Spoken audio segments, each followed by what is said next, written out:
Ethereum and Blockchain Superconference is coming to Dallas, Texas, February 16, 17, and 18 in 2018. If you know of a better way to get the latest insider knowledge about crypto, to hear directly from the top minds in this field, to interact personally with 800 fellow crypto lovers, hodlers, investors, miners, traders, developers, and founders, then I'd like to hear about it. If you don't, then you don't want to miss out. Register today for the Bitcoin, Ethereum, and Blockchain Superconference. Go to bitcoinsuperconference.com and register today as a super early bird to get the lowest rates on tickets and hotel rooms. That's bitcoinsuperconference.com. Welcome to Almost Here, Round the Corner Future Technology podcast with Richard Jacobs.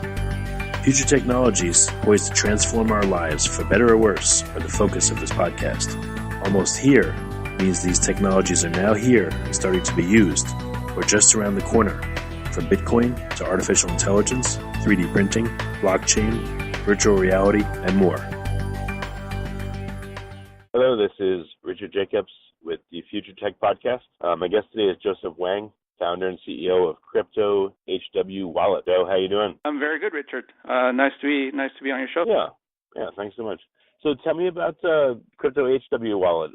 What was the concept of it? How did it start and all that? Yes, so I've been involved with cryptocurrencies since 2014. I went to a CES show in Las Vegas. That's where I first attended a booth. It was a booth that was presented by BitPay at the time. They were offering free Bitcoins, and then I happened to be one of the lucky ones to get $5 worth of Bitcoin from them. And from that point on, I became a big fan of cryptocurrency Bitcoin. And ever since I became an investor, I'm really basically a true believer and promoter and advocate for Bitcoin, pretty much starting that same year. And I had the experience to lose, that was a bad experience, to lose some Bitcoin through, I believe it was through a chat on OpenBazaar. Maybe this person, whoever contacted me on OpenBazaar and then got the back door through my system and got into my wallet exchanges and stole my 6.5 Bitcoins at the time. Yeah, I've always been involved in electronics, resale, wholesale for the past 10, 15 years. So after I lost those Bitcoins, I realized I needed something more dependable to keep my tokens safe. And then that's when I started to research into hardware wallets, and I found Trezor. This was last year, 2016, so the year before last year. So we're in 2018. And we became a reseller for Trezor at the time through a pretty serious interview, actually. At that time, they were very selective on who they are partnering with to sell their products. And a few months later, I decided to carry all the other crypto hardware wallets as well. That's when the idea came about to have a crypto hardware wallet superstore. So I reserved the domain cryptohwwallet.com in February of last year, 2017, and then it launched in the same year, 2 months later in April. And we basically brought all the wallets on board. That includes Trezor, Ledger, Digital Bitbox, and KeepKey. It took a while for us to get through KeepKey because they had some internal changes. Now everyone knows that they have been changing ownership, and they didn't have any wallets for a long time until recently. Now they're starting to supplying wallet resellers, and that's where we are today. Since your store deals with all these different wallets, I mean, you would have unique insights into the differences you see amongst them. So I don't know, I know it may take a little bit, but can you compare and contrast the different hardware wallets and what you like and don't like about some of them? Yes, absolutely. Because there are so many different wallet choices, then of course it can get confusing for users, new users, or even old users. It can get confusing. They want to know exactly what's the right one for me, or how would I be able to pick the correct wallet for my personal need. So they all currently there are about 5 or 6 different models mainly. So you have Ledger Nano S, Ledger Blue. They had an older model that discontinued called HW1, but that's only a Bitcoin wallet. And you have Trezor 1 and Model T, which is their second generation coming out this year. And you have Digital Bitbox and also KeepKey. So now you have 5 to 6 different models. Now each one supports different tokens. Some are multi-cryptocurrency compatible. Some are only Bitcoin compatible. So I'll briefly go through all of them. So the advantage for Ledger, they support the most cryptocurrencies out of all of them. So Ledger Nano S and Ledger Blue currently supports around 25 cryptocurrencies. If including the ERC20 tokens, that will probably be, well, ERC20 tokens, we know there are a lot of them. So I'll just categorize that one as one. One quick question. When a wallet supports ERC20, by definition, do they support all ERC20? Because there's hundreds of them. Or is it just certain ERC20s? They support all of them through the MyEther wallet. So all the new ICO or the old ICO tokens issued on the Ethereum blockchain, all those can be supported by the hardware wallet, because it's like Ethereum token itself is a gateway into all those ERC20 tokens. Right, I got it. I just wanted to make sure. That's all. So if a wallet supports ERC20, they're getting close to being a universal wallet, because ERC20, there's hundreds of them, and now you got the other species like Bitcoin, Stratus, things like that. Yes, correct. So that is totally right. But I believe some other Ethereum-like blockchain will later on issue more ICOs. It could be the same case. So now we have a ERC20. Maybe later on we have a NEAL 20 or something. Hey, do you see anyone making an ecosystem based off Bitcoin? You'd have like BRC20, and people can issue ICOs using Bitcoin's protocol? Well, as we all know that Rootstock, RSK, recently launched on testnet, and then soon probably be live for all the projects that they had in mind. Rootstock, it's basically compatible with all the Ethereum applications running on the Ethereum blockchain. So I see that will also happen on Rootstock down the road. Of course, Ethereum had the early mover advantage, where most of the ICOs already use the Ethereum blockchain to issue tokens. But it doesn't mean that later on, Rootstock doesn't have any companies that want to issue ICOs on this chain as well, since Rootstock is running on the Bitcoin chain. I definitely see that happening. Yeah, I have a question. Can you go into the basics of how hard wallets work mechanistically? Why are they called hard wallets, besides the fact that they're physical, and are they actually safer than almost any way you could store your coins? Yes. So the main advantage for hardware wallets to be secure than the other wallets there are a couple of advantages. The private key. So the device is to secure the private key. As we know that anyone who has access to the private key will have access to the coins. So the hardware wallet, the main feature is to secure that private key onto their MCU, stands for microcontroller unit, or the CPU, kind of like the brain for the chip for the wallet. And then that is designed to be always inside the IC, will never leave the IC, even though you're connected to the internet. And this is why it will never leak the private key to the hackers or to the cloud. That's where it's making it safe. Now, there is this is viewed as a security advantage, but it is kind of a disadvantage in terms of convenience. That's why we have different wallets in existence. We have, the BitPay or the CoPay wallets. We have the Bread wallet or Blockchain.info wallet. Those are the mobile wallet that we store a small amount of cryptocurrencies without physically connecting to a hardware wallet where we can transact. So it's for a convenience factor, but it's not. It doesn't have the strongest security feature. That's why you use different wallets for different purpose. I have a mobile wallet, a CoPay on my. I also have an Airbits on my phone, but I only store a very small amount of cryptocurrencies. Versus if I have a larger amount of cryptocurrency, I will never use those. because your phone is always connected to the internet. If you have a hacker break into your phone, they could somehow maybe take a screenshot of your phone or get access to your wallet and then steal your private keys. Eventually, then they'll steal your bitcoins or your cryptocurrencies.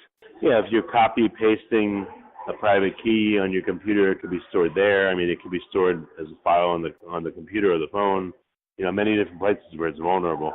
Exactly. The vulnerability is definitely there, and then to professional or hackers, when we use those wallets, we almost look like we're naked to them. That's why you need a better form of tool to secure your tokens. Hardware wallet is definitely one of the best choices because you can always sign transactions with your hardware wallet, and then the remaining balance will be moved into a new address. So your wallet, your cryptocurrencies will always stay in a cold storage state. That itself is really the key to its security. Yeah, for people that don't know, what is a hot wallet versus a cold wallet? How about that distinction? So a hot wallet basically it's not stored in a cold storage. Let me see if I can explain it better.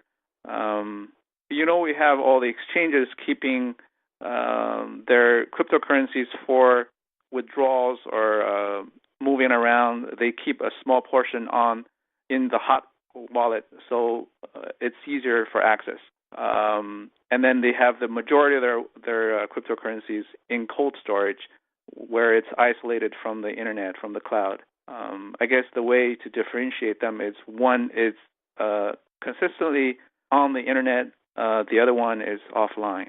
There was this big hack from Bitfinex last year that they were using hot wallets through BitGold? I think it was one of them.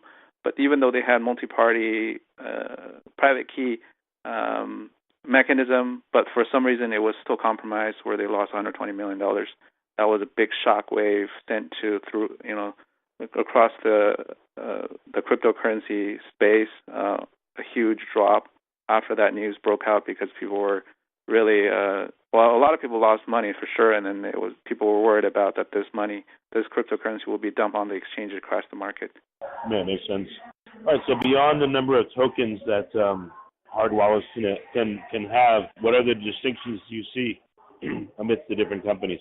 I see them later on probably be working on more features, make the user experience even better. Of course, maintaining all the security features. They may even work with big companies. That's probably many years down the road that their technology, like Ledger is currently working with Intel. So Intel, we know that they're a big chip maker. So who knows, maybe one of their technologies can be incorporated into Intel chips, where all the computers that we purchase from Intel that has, or the electronic equipment from Intel that uses their chips may have that feature in it in the future down the road. But that's just a speculation. Of course, I don't know for sure, but I see them partnership together. That's a good sign that Main Street or big corporations are coming into the space and having an interest, seeing this cryptocurrency space booming, where the big opportunities could be lying ahead for them to capture in the early stage. What about people that are trying to use the phone as a hardware wallet, like BitVault or who's the other one? Yeah, that is also very possible. I think I remember I read Rivets. Yeah, Rivets is trying to do that too. Rivets. Yeah, you have obviously every cell phone has chips in it. I think Qualcomm mainly for the Snapdragon, mainly for the Android devices. Then you have Apple, their own chips. These chip companies may look into the future that cryptocurrency is the trend. They may embed something in their chip to make this secure, I guess. I don't know exactly how it can be done technically, but I'm sure the experts will know. That also depends on how it should be a doable thing for these phone makers, but it also probably depends on how well the regulatory environment coming in the future, how well the major governments around the world will allow cryptocurrency to grow. If that happens to be in a friendly environment where these big phone makers see that as an opportunity, I'm sure they'll jump on the bandwagon. Any other advancements you see coming in the near future that maybe the public's unaware of? Can you repeat that question one more time? Any hardware wallet advancements or new products you see coming imminently that people aren't aware of yet? Oh, yes. Yes, there is. Actually, there is this company, currently they have a wallet called Ether that is on Bitcoin.org website as the endorsed mobile wallet. They are currently making a version of wallet like a Apple Watch. They had a recent release in China for the prototype that is going into production probably in a few months. We have already in contact with them, or they have been in contact with us, that they want us to carry their product once it's launched, especially in North American market.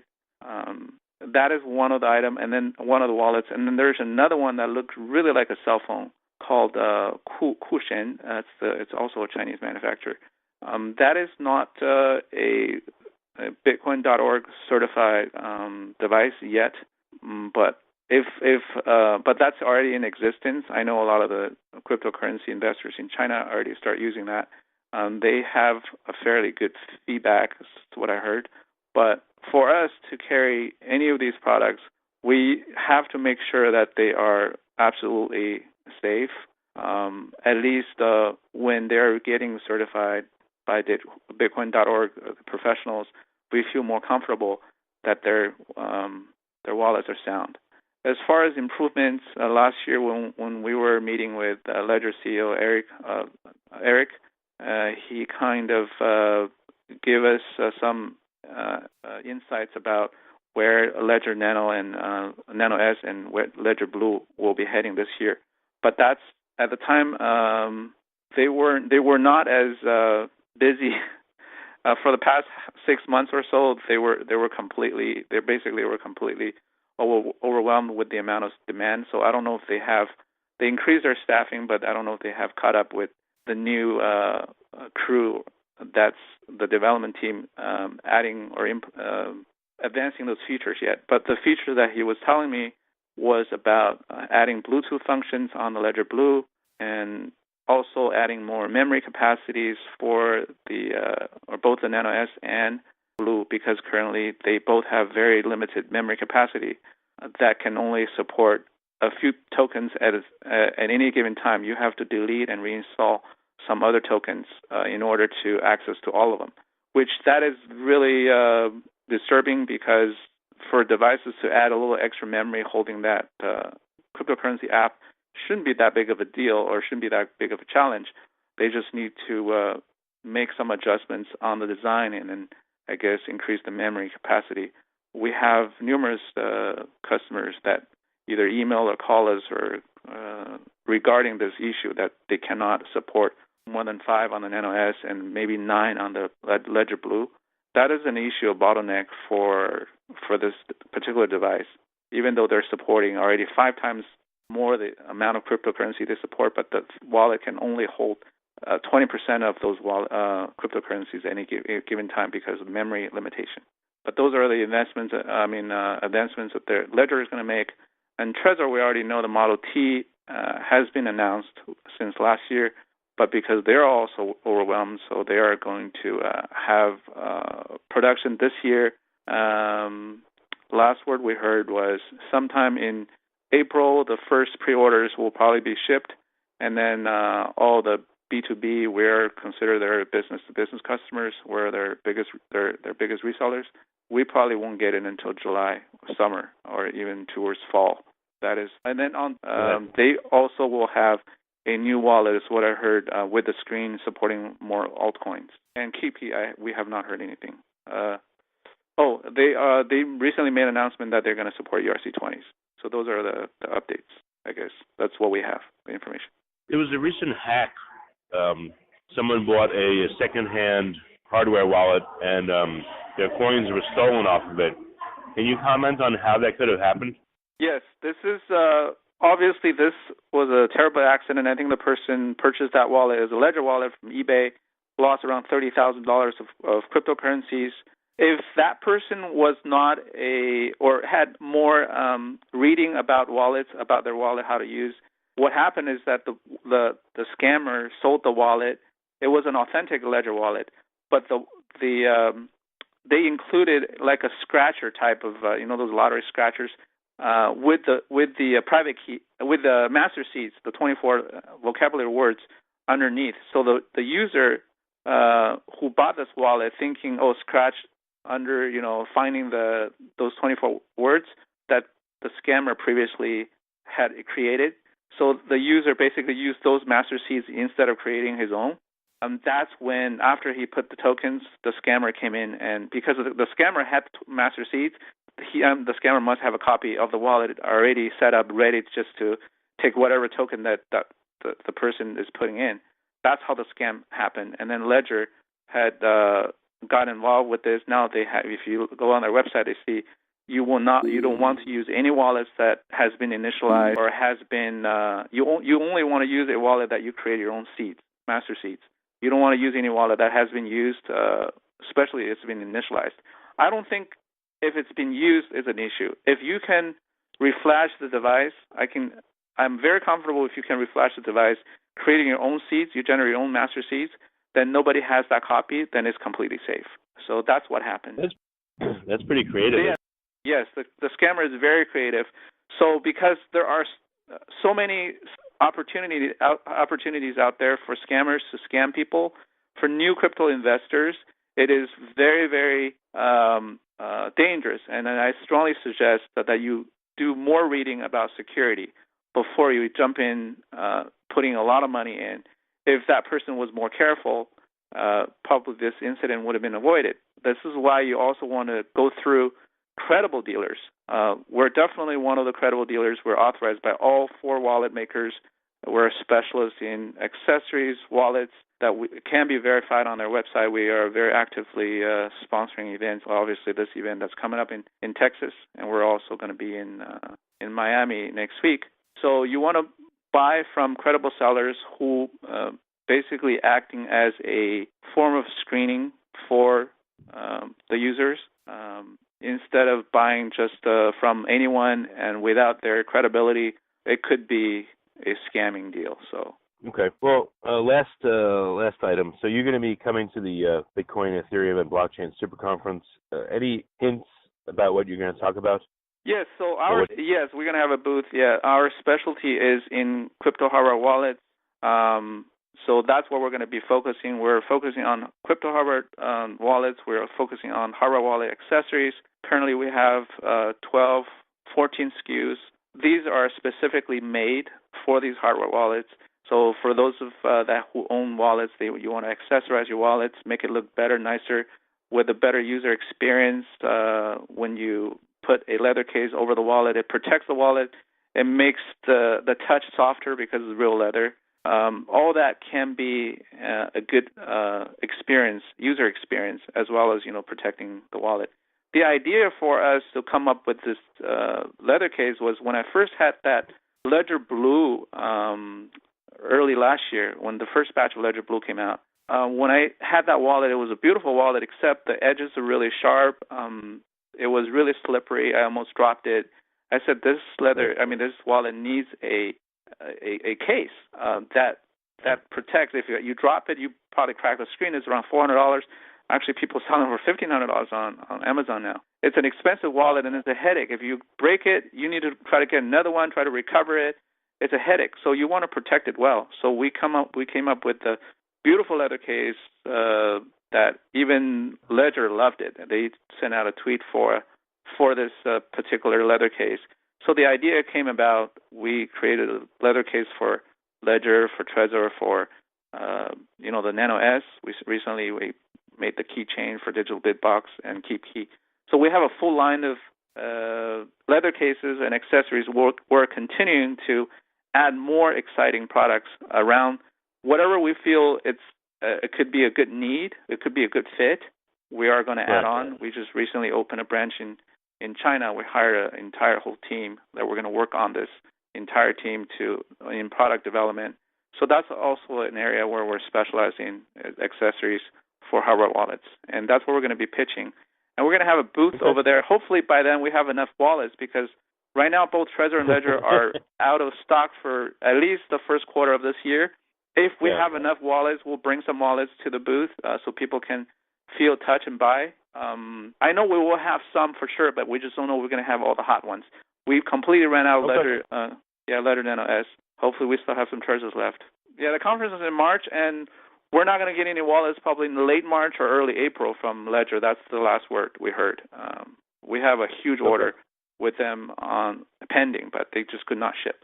Well, very good, Joe. Well, thanks for coming on the podcast. We're out of time, and I appreciate everything you told me. Oh, absolutely. Thank you, Richard. Great talking to you. The Bitcoin, Ethereum, and Blockchain Superconference is coming to Dallas, Texas, February 16, 17, and 18 in 2018. If you know of a better way to get the latest insider knowledge about crypto, to hear directly from the top minds in this field, to interact personally with 800 fellow crypto lovers, hodlers, investors, miners, traders, developers, and founders, then I'd like to hear about it. If you don't, then you don't want to miss out.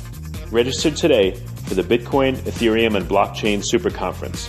Go to bitcoinsuperconference.com and register today as a super early bird to get the lowest rates on tickets and hotel rooms. That's bitcoinsuperconference.com. You have been listening to Almost Here, Around the Corner Future Technology podcast with Richard Jacobs. Subscribe to this podcast, post a review to discover more future technologies that are poised to transform our lives for better or worse, such as Bitcoin, artificial intelligence, 3D printing, blockchain, virtual reality, and more.